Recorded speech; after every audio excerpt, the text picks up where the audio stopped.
লামডিঙৰ গংগাপথত উত্তপ্ত পৰিস্থিতি। আৰক্ষীয়ে গিজগিজাই পৰিছে গংগাপথ। নিশা লামডিঙৰ গংগাপথৰ এখনি বিবাহ অনুষ্ঠানত অগ্নিসংযোগ আৰু লগতে দুখনকৈ ব্যৱসায়িক প্ৰতিষ্ঠানত অগ্নিকাণ্ড।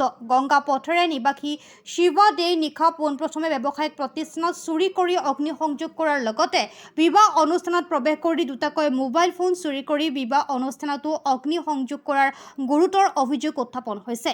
ঘটনাস্থলীত লামডিং আৰক্ষীৰ লগতে লামডিং সমজিলাৰ উপ আৰক্ষী অধীক্ষক উপস্থিত হৈ অভিযুক্ত শিৱা দেক আটক কৰাৰ লগতে সমগ্ৰ ঘটনাৰ বুজ লয়। যুৱকজনৰ বিৰুদ্ধে পূৰ্বতেও মোবাইল চুৰি কৰাৰ অভিযোগ থকাৰ লগতে বিভিন্ন দুষ্কাৰ্য কৰাৰো অভিযোগ আছে। স্থানীয় ৰাইজ আৰু ভুক্তভোগীয়ে অভিযুক্তৰ কঠোৰ শাস্তি বিহিবলৈ আৰক্ষীক অনুৰোধ জনায়।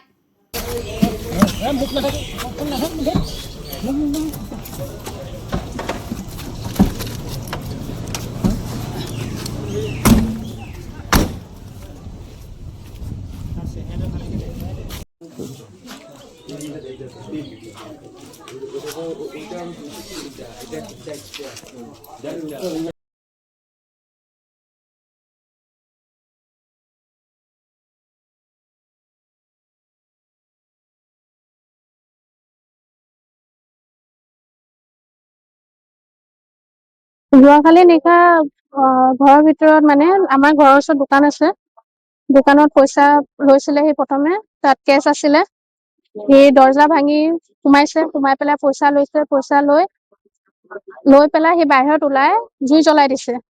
জুই জ্বলাই দি আই থিংক আমাৰ বান্দৰীত সোমাইছিলে। বান্দৰীত সোমাই একো নাপালেতো, যেতিয়া দাদাৰ দোকানখন জ্বলাইছিলে, জ্বলাওতে ভিতৰে মানে আমাৰ গোটেই চেচ কৰি দিছে জ্বলাই। তাৰপিছত আমাৰ ঘৰত মা দেউতা 3জন বেবী আছে। মই সেইটোৱে বিচাৰো যাতে তাৰ কিবা এটা শাস্তি হওক। মই হস্পিটেলত ভৰ্তি আছিলো, কালি ৰাতিপুৱাৰ পৰা হস্পিটেলতে আছিলো। মই গম পাইছো 6টা বজাত মায়ে ফোন কৰি মাতিছে, 6টা বজাত গম পাইছো। গম পাই আহিছো, আহি পেলাই মানে চব জ্বলি গ'ল, ওপৰৰ চব জ্বলি গ'ল। পাপাৰ মাথাত দুখ পাইছে আৰু মাৰ এইখিনি অলপ ওপৰৰ পৰা কাট পৰি এইখিনি মানে দুখ পাইছে। আৰু বাকী এতিয়া মই সেইটোৱে বিচাৰো যাতে তাৰ অকণ শাস্তি হওক, আৰু যদি বাৰে বাৰে গুচি আহে তাৰ সি মানে আৰু কিবা কৰি দিব। যুৱকজনৰ নামটো শিৱা দে। আমি ৰাতিপুৱা সিহঁতৰ ঘৰত আহিছিলো তদন্ত কৰিবলৈ। সিহঁতৰ মাকে কৈছে যে ল'ৰা একো কৰা নাই, কিন্তু আমাৰ ওচৰত ফুটেজ আছে যে ল'ৰাই কৰিছে বুলি।